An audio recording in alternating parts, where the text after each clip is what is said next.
So thank you for coming and joining us today. We're going to be talking about sustainability, but looking at the brand new story for sustainability, and actually what does that mean for us as businesses moving forward over the next decade. I've got a wonderful panel of friends here today, so I'm very, very lucky to introduce you to I've got you first, James, so I'm going to go for James first. James George, who is Strategic Advisor at Pyxera Global. He's also Systems Change Strategist for Uplift 360. I'm going to go through these, James, because they're really cool. Board of Advisor for the Ocean Passage Leadership and Network Ambassador, and our Ambassador for POC, and quite a few other things there, but I could be here all day telling everybody about your great credentials. We've also got June Kirkwood, who is as an ambassador for Products to Change, as well as heads up our advisor service. And she's also an award-winning licensing agent for the Eden Project. So as well as talking and helping businesses transition, she's actually doing it with one of the most amazing companies. So happy that June could join us today. Thank you. And then we've also got our wonderful Mike, who is Fountain of Knowledge. Mike is our ambassador for packaging, so he really helps our memberships with kind of going through their packaging solutions and change. He's also the fellow for Packaging Society. Is a senior advisor for the UK Packaging Council, and he's got his own company, PackIDS. And again, I'm sure we can go on, Mike. We could. Now, I know when we sat down today to kind of figure out kind of what we wanted to talk about, a lot of people talk about sustainability and wonder what it is, and really it's all about making sure that we meet the needs of today without actually ruining the planet and not enabling the next generation to have the needs of tomorrow. But actually, we don't want to just be sustainable and meet those needs. What we really need to start doing is be regenerative, to kind of start looking at how we operate business can have a positive impact on the environment and on society as a whole. And I know, James, as we started discussing this, we were looking at how we demystify sustainability. And so I just wanted to come to you first to kind of, like, what does that mean to you when you talk to businesses about demystifying this huge, complex conversation? Yeah, I think it's an interesting one, right? Because if you think about the last number of years, this narrative has accelerated, it's sped up, it's got broader. There's now words like regeneration, green, eco, sustainability, and that can be very difficult to navigate. Very difficult to navigate as an individual. How do we make good choices? How do we make good choices as a consumer when we're faced with all of these different stories? Yeah. All of which are saying that they're the better product or the better opportunity or the better choice. And then as a business, how do you then also navigate that as well? Because sometimes, even if you're Google, you don't control all of your value chain. You have to work with others. You have to collaborate with your value chain, your supply chain, to make the better material selection, to make the better choices for the products, to look at the logistics that supports it. So when we talk about demystifying sustainability, it's a very verbose way of saying it is complex and it is complicated. But there's a fundamental tenet for me, and that is understanding why. Not the better for the planet why, but why as an organization. What is the motivation that is driving you to do things differently? And let's also consider as well that a lot of this is just about transformational behavior change. It's about getting your consumer, your client, your supply chain to do something different than they did yesterday, and hopefully not noticing. So how do we focus in on the why? And that why could be from a multitude of reasons. It could be because policy is driving you to do it. Legislation says you have to. It can be because you've spotted an opportunity from a commercial perspective. It could be because your competitors are doing it. It could be because you are seeing a better opportunity for future stability of your organization.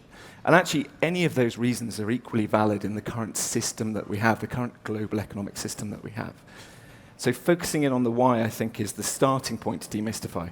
From then, it's to the how. And that's when these folks kind of come in a bit as well, right? How do you operationalize that ambition and that agenda? But you've got to start with your motivation. And you've got to hold that core, right? You see lots and lots and lots of strategy documentation, 2050 targets, 2040 targets, which are full of very, very beautifully crafted language. But unless the business believes in it, unless all levels of the business believes in it, that's all it is. It's a document. Yeah. It's words on a page. How do you make that real? And that's the real challenge, and the real challenge for all brands as we move forward. And finally, survival isn't mandatory. When we think about the transition, we think about the risks, we think about climate change, we think about supply chain disruption, we think about biodiversity collapse, we think about inequality, access. Not everyone is going to survive, not every business model is going to survive. So actually for businesses, if you're not thinking about this and you're waiting to be told, you're already on the wrong side of history. Yeah, I think businesses that actually start to open up and learn about what the future, what's coming down, what's peeking over the hedge, what's coming in the future, and getting their businesses future fit and future ready, are going to be the ones that actually are going to be in a survival place. Yeah. Absolutely. Yeah. Thanks, James. June, I'd love to come to you because I know that you work with so many brands on taking them on that sustainable journey. And a bit as James is saying, it's great to have, we're going to be a net carbon neutral company, or we're going to be net zero by 2050. Or it's great to have a target. But actually, when you start working with companies, how do you start that journey? Kind of what is step one? It's a really interesting question. Sorry. And it is a journey. And we don't expect companies to be able to do it all in one day. It's really just taking things step by step and building it up. And it very much builds on what James was saying in terms of, to start with, you need that buy-in. You need your senior management team to be buying into what you do. It may be that you're someone further down the organisation who's got an interest in sustainability. You want your company to change, but if you're going to be able to help that change to happen, you really need your senior management to buy in, and then you need the rest of the organisation, your other stakeholders, really to be buying into what you're doing. So what we do as advisors is we start by listening to companies. We want to hear what as James says, what their motivation is for change, why they are doing it. What are they looking to achieve? What do they really see as the future of their company? And what is that level of aspiration? Because there are different levels of aspiration. We can start by being sort of what we call green behind the scenes. And that's really about, looking at sustainability as a function. And quite often within companies, they keep sustainability as a separate function rather than being all-encompassing. And that's more about sort of risk mitigation. It's about looking at the continuity of the business. So if you were thinking about a product, that would be about perhaps putting recycled content in your product or making your product recyclable. So that's really the first stage of sustainability within an organisation. They may well look to be in a supporting role within an industry, and that's really more about where you manage to integrate sustainability, but perhaps partially rather than completely. And that's all about taking more of a balanced approach, being very transparent about the journey that you're on, communicating both internally and externally about what you're doing. And in terms of a product, that would be, for instance, looking at introducing circular economy principles into what you're doing, getting involved in the resale market. So really thinking about a little bit more of the product life cycle rather than just the initial stages. Or you can say, I want to play a starring role. I want to be one of the main companies within our industry in terms of sustainability. I want to be a Patagonia of this world. But if you're going to do that, you really need to be all in. And it's somewhere in the future. There's no reason not to do it. You can fully integrate sustainability. But it's going to take time. And if you want to be an industry leader, you have to be leading across the board in every area of your business. And that's all about thinking about, into product terms, it's designing so that your products can be remanufactured, they can be upgraded, you introduce products as a service rather than selling them. So that's a little bit way down the line, but we can get there. So it's all about establishing the scope of where people want to be.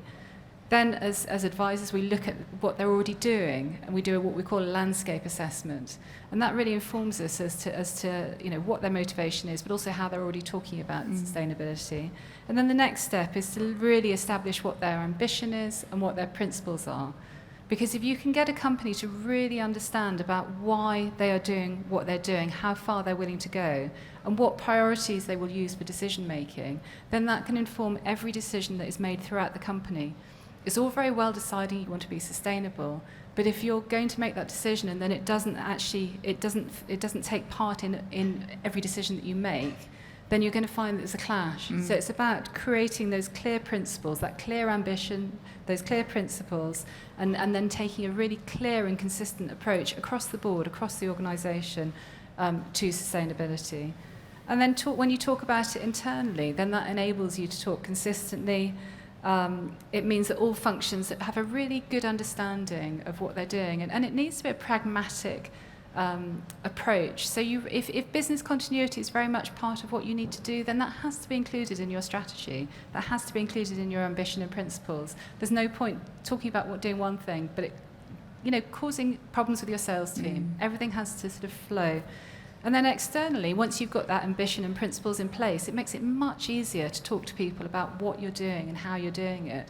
And it gives you real clarity and confidence to talk, because you can tell them that you're on a journey and this is what you're thinking about. This is where you are now, this is where you're going, and this is where you want to be in the future.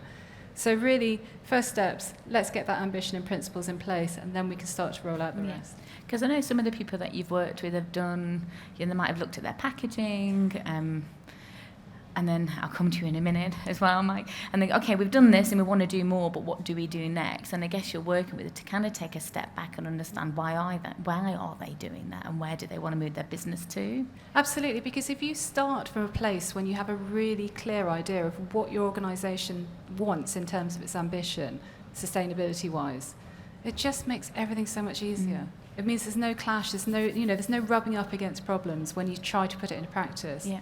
And if everyone across the organisation is really clear about where you're going, every other decision is so much easier, and the journey that you make will be so much easier to go on, because everyone has a very clear understanding of where you're going and why. And then that takes me through to you, Mike, because I know a lot of people come to you first because we've got the new packaging tax. Packaging is the first thing people throw away. Kind of what are you seeing as roadblocks at the minute within industry? What are the things that people are coming to you with, which is the real headaches? Yeah, there's a number of aspects about where packaging is, because it's the first thing that people touch. Yeah. It's very visible, very impactful. The design is very important, the materials and the structure and everything else is very important. But a lot of people buy that in as a service. They buy it from other people because invariably you're a branded organisation. You're not a packaging manufacturing or design organisation. You want something. You can have some influence on what that is, how it's designed, how it's presented to you, but invariably you rely on somebody else to deliver that to you. And it emphasises one of the big important factors in this idea about packaging, delivering the service and delivering the product, is that it's not just you, it's an infrastructure and a system around it. And you have to be very conscious if you want to make any changes in that, particularly if you've got your strategy worked out, you understand where you want to go and how you want to do that, but you're not necessarily immediately in control of your packaging. So where I kind of come in and what I tend to do is give people understanding that that's the position that they're in many cases. And especially in the licensing and the toy industry, you tend to buy things in from abroad or things in from other suppliers because you are the front man, and what's behind you is a manufacturing organisation that is a system that provides you with that.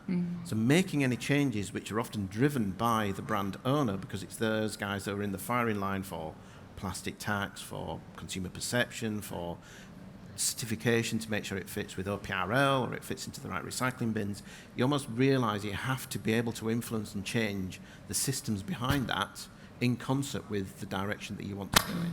So everybody says, let's remove plastic, but plastic is a really great material. It's just that we manage it badly. Today, it's managed really badly, but there is an awful lot of investment into managing it better. Will it be better tomorrow? No. But will it be better in 10 years' time? I should hope so. Yeah. So if you're taking plastic out, it's a really good thing to match the systems that are here now. They're not great. Paper's much more recycled. It's much better systems around it to manage it, to make it changes, to make it more recyclable and push it through those systems as well. So today, taking plastic out is actually a relatively good idea. But in the future, it may not be. It may be that plastic, because of the systems that are now built around it, may be a good material to then put back into it. So how do you know this? How do you know what to ask, what you've got in front of you, what changes you want to make, and then where it wants to go next? You need to be aware of where you want to go and how you want to go. And I term this as your ambition. But you also have to need this appetite, because whatever change you do, you have to know what you're biting off, whether you can chew it, and then whether you can bite it off again when the next change comes along in 3, 4, 5 years' time, whatever it may be. But just be aware that change can happen. The brand owners can make this change happen. You can educate yourself, understand more about what it is that you're buying. The government needs you to do this because they're expecting you to provide a heck of a lot more data on what you're putting on the market, particularly in the UK and in Europe as well. so that you understand and can almost be held accountable and responsible for that. The benefit to the government is tax and all the good stuff that they do, but the benefit to you is you will understand by default an awful lot more about the systems, the detail, the materials, the structure, the infrastructure, the supply chains, and everything else that makes up that detail behind. So you can then understand how you're going to make those changes. And then what kind of changes do you make? But that's another question, and as I often counsel many businesses, it's every business, whether you make exactly the same products as your competitors or not, you will have a very, very different business structure. You'll have different management principles, different ways and means of doing everything. It means that your solutions will also be that individual to that business. So you can't wait for Joe Blogg's Acme Publishing next door to do something and you copy it, because that may not be the right solution for you.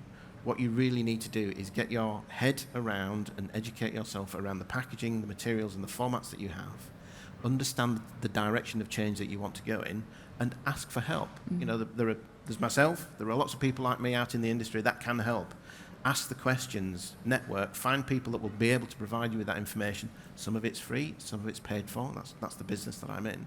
But our job is to help you navigate those steps and then navigate that information so you can make the changes that are not going to take you backwards. Yeah. And what we say is we're avoiding greenwash. It's actually you should be going in a more positive direction, which is we are making a change that we know is good, not that we're trying to avoid getting into trouble. It's kind of the double negative rather than the positive. The positive is the way to go, not the double negative. And I know that when you've worked with people, most people think of packaging as being separate, it's the afterthought. But actually, I know that some of the work that you've done, where you're looking at how product and packaging can work together, that's where you get the real wins, isn't it? There is a consequence of not being in control of your design and allowing other people to provide you with solutions. And that is, they may not necessarily totally understand, because they invariably service a number of businesses, what you're asking of them. So you say, hey, I have a product, I want you to display it, it needs to be this and that, and it goes in here on the shelf, and they'll design you something. You think, that's great. But invariably, they design it to their purposes, so it's easy to manufacture. It will fit down their lines. It will be more attuned to what they can provide, not what you want. So, you know, one example recently is, you know, characters in a pack. They're kind of arranged like this. That's some kind of museum case. But the product was very much alive. It was all about the characters and the play and the items inside the box. So part of the design work that we did was not just to have them, you know, laid out like they were just on display, but actually put them in context. So the inside of the box was redecorated with the context of the story that it was telling. The characters are arranged in poses, a bit like a diorama, so they're actually interacting as they were doing in the story. The consequence was the boxes got smaller. The windows opened up at the front. We took the plastic out so it didn't look like they were in a case. And suddenly, with a few simple changes, the whole character, the whole product came alive. And the packaging suddenly became part of this whole play thing. You know, the kids that were looking at it could see the context of what was going on. And there was much more interaction with the purchaser, the user, but also the kind of value that you could get from effectively having a smaller box that still cost the same amount as previously. And you can imagine all the savings that you get from having a smaller box that can fit down the supply chain. You get much more in a container and all the rest of it. So it's about making packaging work harder. It's not a delivery mechanism, which is it's very much part of what the product's about. And the vernacular at the moment is packaging used to be behind. It was the last thing you thought about after you designed everything. But now if you bring that to the same level that you're talking about on your product side and you design them in concert, potentially you can make them both work together and make the packaging work much harder to display, to sell, to present the product that you have in a much more engaging and effectively aligned to what the product is about way. So I'm just thinking, because I know that you touched on legislation there, and actually, James, I want to come to you next, because I know that if we're going to make real change, we need the whole system to be working together, from legislation, like June said, company ambition, how you communicate to your consumer, the waste, and actually thinking of the end of life of this product and bringing the whole thing back in. And if we kind of were to peek to the future of what we know that's coming down the line in the next 5 years, there's so much legislation change that's coming, and I'd love for you to be able to kind of just kind of touch on some of those, so just people can kind of see that this isn't just a nice to do for business. This is actually really business critical. If you can remember. Blimey. I don't know who did anything. I think that was. Maybe we don't talk about legislation. Maybe someone's listening in. Maybe that's the key. Yeah, somebody else jump in. even that one word, right, legislation, it's such a broad spectrum, and I'm going to try and not give a politician's answer. But I guess when you think about legislation, it depends. It depends on the product, the industry, the geographical market. It actually depends on whether that legislation is a carrot or a stick, whether or not it is enabling or restricting. You know, Mike touched on there about, you know, this shouldn't be an anti-plastic agenda or is plastic better than paper. You go to certain demographics and actually the legislation says, no, what we need to do is strip out all the plastic because plastic is demonized and plastic is bad. So legislation depends, but where it does cut is where that then becomes a driver for business innovation. And that's, you know, to your point about systems change, this is not about one particular lever, it's about how that lever plays into the other elements, the demand from the consumer, the interest from your investors, the way the trade bodies and the other organizations are talking about materials and the energy that's being provided into that system. And also, what you also think as a brand that is important. June touched on Patagonia. I mean, Patagonia is not a leader by accident. It's a leader because it took a decisive position to show leadership. Now, it's a niche brand in adventurous clothing. It's a very, very bespoke part of the commercial ecosystem. But it's about demonstrating that leadership. And that's where legislation can support. We've had, over the last couple of years, a whole myriad of different legislative frameworks. The European Green Deal. We've now seen, you know, the IRA, the Inflation Reduction Act in the US come into play, you know, which is designed to reduce inflation, but there's a huge plethora of climate change activities in there and reductions in there that need to be administered and adhered to by business. So the legislative landscape is changing really quickly. I think the key thing for businesses is understanding where things are implemented now, where they're legal now, and where they will be in the future. And talking to folks like Mike and June and others that are out there, right, around what is the position you want to take as a business? Do you just want to do the bare minimum? Back to that point about let's just do what we have to and then worry about the next crocodile when it gets closer to the canoe? Or do you want to take a better position and use that legislation to enable you to disrupt your business model? And again, what Mike was talking about there around kind of the figurines in the sort of pose. One of the stories I talk about a lot is Lego, the Lego Group. Amazing, amazing brand, like 93 years old.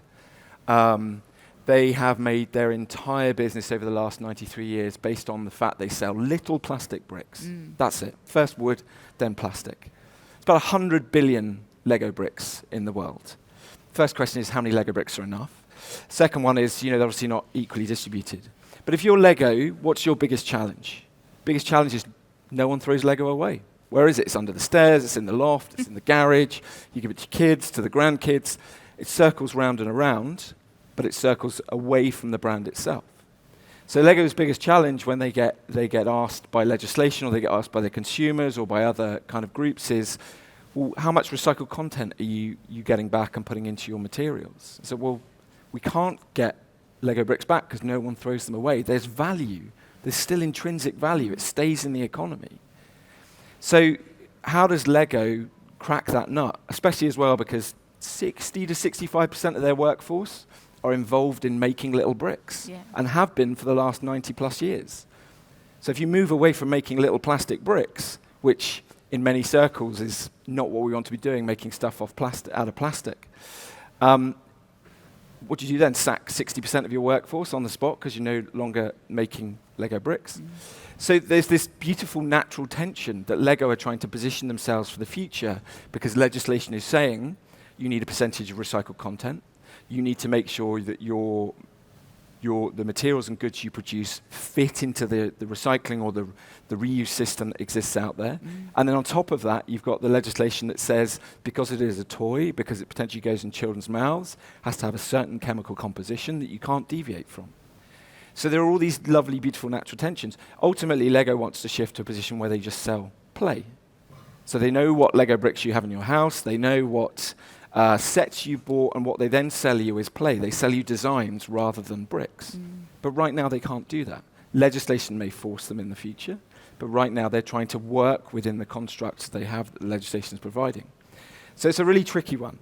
It's a really complex one, but that's also part of the beauty of the opportunity. We've talked a lot today about some of the negative connotations like demystifying. You hear a lot about degrowth at the moment as well. These are opportunities, business, commercial opportunities. If we think about how the Uberization of the world around us has evolved over the last 5 years, maybe no more than that in terms of the acceleration, that's a huge amount of opportunity economically. We're fast heading towards being a global $100 trillion economy. 100 trillion. I don't know how big 100 trillion is. No. I know a billion, if we started counting to a billion today, it would take us 32 years to get to a billion, just counting out loud. It's ridiculous. So $100 trillion out there in the world. I mean, it's a bit oversimplistic, right? But there's huge, huge opportunity. There's huge pots of innovative money sloshing around. There's so many venture capitalists out there at the moment that are talking about impact and agenda and looking at getting behind the next innovation. Unlock that business model, and you unlock a new economic model that is restorative and regenerative by design. Yeah. And that's where it starts, Yeah. design. So, very verbose way of saying There's legislation's really important. Yeah. It depends. But again, it's about taking leadership as a brand, using that legislation to your advantage rather than waiting for someone to tell you that you have to do something. Totally, thank you. Now we've got 10 minutes left and I've got loads more questions, but when we did a panel on Sunday and I asked if anybody had any questions 5 minutes towards the end, there was loads and then we ran over. So has anybody got any questions for our great panellists before I go and ask the rest of my questions? I just wanted to give people the opportunity. And if not, that's fine, and I'll carry on. I just didn't want to leave anybody out. That's fine. So, June, I wanted to come to you next before, and I know we've kind of touched on it a little bit here. But I think also there's a lot of companies that are worried about starting this journey. I know that you say the phrase green hushing to me quite a lot because a lot of people start the journey and they're worried to now talk about it because they don't want to greenwash. How do we kind of help companies on that journey, get them to talk about things positively, but without being worried about saying the wrong thing? I think it goes back to what I was saying earlier. So it's all about having your ducks in a row, knowing what your ambition is, knowing what your principles are, and then that enables you to start talking about what you're doing. But the really big thing about sustainability is that people are really worried about starting the sustainability journey. But as with all things, when you've got a big mountain to climb, the best thing to do is take it step by step. So it's really breaking down sustainability into these small areas of focus, addressing change area by area. Understanding what you're trying to do in terms of sustainability. Well, what is sustainability? What does it mean? It's all about trying to reduce your environmental impact, but you also have to remember that there is a social impact in what you're doing, and that for things to be sustainable, you have to address the social issues as well. Yeah. And as James was saying earlier, where possible, it's also about being regenerative, and that means where possible, adding an element of regrowth, of renewal, of restoration. So if I can take really what, I think the real main problem for people is how do we start this journey? So if we break it down into those sort of small bites, what you could do, you get your ambition, your principles in order, and then look at waste, look at water, look at what your emissions are, look at what your transportation impact is, and look at your social impact. And if you just look at those 5 different areas, and just start simply by applying your principles to those 5 different areas, it makes it much easier to start that journey. And then once you've started the journey, you've got your ambition principles, you're making change, then you can work to reduce your impact in each of those 5 areas. And actually, the other thing is look at where are you making the biggest impact environmentally? Where can you have the biggest success? Don't concentrate on the small things. And actually, in terms of small things, we've talked about material change, but material change might not be the thing that really has the biggest impact. It might actually be, further down the line. If you think about the whole product life cycle, it may be that actually keeping that product in use for much longer, making that product capable, introducing the circular economy principles, designing out waste. If you design out waste, as we said earlier, remove the waste, you reduce the cost. So then, if you start looking more circularly in your design, in the systems that you use, you're designing out waste, you keep products and materials in use, and you're starting to regenerate natural systems, then you can really start to make an impact. And it's all about impact. So concentrate on those big areas rather than worrying about the smaller areas. And I guess transparency is key to that, isn't it? It's kind of understanding how can you build a path forward if you don't even know the impact of where you are today. And I guess if people are going to say that you're greenwashing, if you've been transparent in what you're doing, you've got all the information, and you've asked your supply chain, then I guess you can then quantify that, can't you? You can substantiate those claims. Absolutely, and with the Green Claims Code, it's worth having a look. If you don't know much about greenwashing, search up Green Claims Code, and the government gives you very clear guidelines on how you can talk about sustainability and when you can make a claim about whether you're sustainable or not. And it's advisable always to talk about the journey that you're on. You know, the fact that you're not perfect, but you are making changes and you have aspirations to be better in the future, but that you're sort of making these incremental steps that we've talked about. I think there's another point there as well for me as well. Like you have the transparency, of course, right? You want to know, but you also have to do your due diligence. Absolutely. You can't just accept necessarily always what you're given. There's lots of examples at the moment. You know, the ASA are doing a really good job at the moment at calling people out and holding them to account.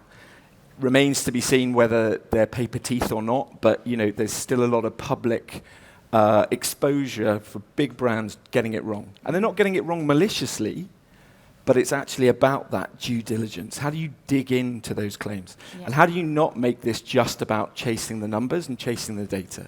There's a lot of controversy at the moment around ESG, about what is actually the benefit it is driving. Is it just becoming a box-ticking exercise? You know, in a scenario whereby Total can have a better ESG score than Tesla, you've got to start asking the questions around, you know, the legitimacy. Yeah. Is it better than what came before? Yes, it is. Is it the perfect solution? No, it's not. So how do you, again, for me, it always comes back to this. As a brand, as a business, how do you want to set up your stall for the future? What are the future economic risks that you can start to mitigate by some of the choices you take today in the production that you carry out, the materials you choose, but also the way you engage with your customer and your consumer. I think June raised a really great point there around social as well. If we think about the intersection between economy, society, and the environment, the concept of circular economy, which I love, right? I only see the world in circles, but for the last 10 years has focused primarily on just the economic argument, because that was the argument that drove business. Now we see a lot more brands thinking about their social impact, their environmental justice, and how do they bring that in? And most brands you talk to will say their biggest asset is their people. So whilst I think the social dialogue is still evolving, in the same way as we've had biodiversity and regenerative start to creep in as well, we need to look at these problems as part of a holistic solution. I guess that's the biggest challenge we have at the moment as brands, as individual business owners, is actually, this is my problem, I've got to solve it. Well, no, you don't, because your problem doesn't exist in a silo. Your problem is, as Mike was saying before, the packaging comes from a third party. Yeah. Your materials come from somewhere else. The logistics chain may come from cross-border. How do you do the due diligence on the transparency of the choices that you make to make sure when you make those claims and you stand up and you say, my product is this rather than that, you can do so with a clear conscience. And I guess a lot of people are really reliant on that supply chain. You know, they ask the manufacturer gives them the answer, and that's the only thing that's coming back the way. Maybe they won't go back. I know that, Mike, we were talking yesterday about looking at claims that companies are making when they're trying to sell new innovations. And how do you know that new innovation is the right thing? Because somebody's told you. Well, actually, you need to go and find out for yourself, but how do you do that? And I don't know if you want to talk a little bit about that. Yeah, it's part of the due diligence. You are, coming back to almost to the legislation, the government is making manufacturers and people that put packaging on the market much more responsible for what they do. Net, the government gets money. So they put in systems to be able to generate that wealth by charging people who have it. And the systems that we have are geared to do that. And it's up to you whether you want to adopt that cost or whether you want to avoid it. In the grand scheme of things, the plastic tax isn't a huge amount, but it's significant enough that a lot of people are making changes, but often in the wrong direction. So as you say, it's that understanding and that ability to get into the detail, to understand how that's going to affect you, what you're going to do about it, and how you're going to put a change in place that is actually in the right direction. The other thing I wanted to mention, actually, we've probably got a lot of small and medium-sized businesses here, and we were talking about this challenge of how do we get started. There are loads of tools out there. There are lots of websites out there to help you, but one specific one is the Climate Hub, which is businessclimatehub.org. It's a really good source of resources. It just gives you some real quick starts, quick wins, so that you can literally just start the ball rolling. If you're worried about emissions, go to the Greenhouse Gas Protocol, have a look at that, and they will give you some steps as to how to reduce those emissions. And also, we sitting here, we all work for Products of Change. We'd love you to come and talk to us. We're over in Hall 8. We can help you to get started. We can help you on your journey. So do come and have a chat with us if you want to. Thank you, June. I was just about to say as we're wrapping up, so we're in Hall 6. Oh, 6, not 8, sorry. We're in Hall 6, H40. The guys are going to be with us all day, so we're doing free one-on-one sustainability clinics. So please come and ask us questions, and we can talk to you on a one-on-one basis. And so please come and see us, and thank you very much for your time this morning. And thank you to June and James and Mike for their amazing knowledge. And have a really nice afternoon. Yes, thank you. Thank you.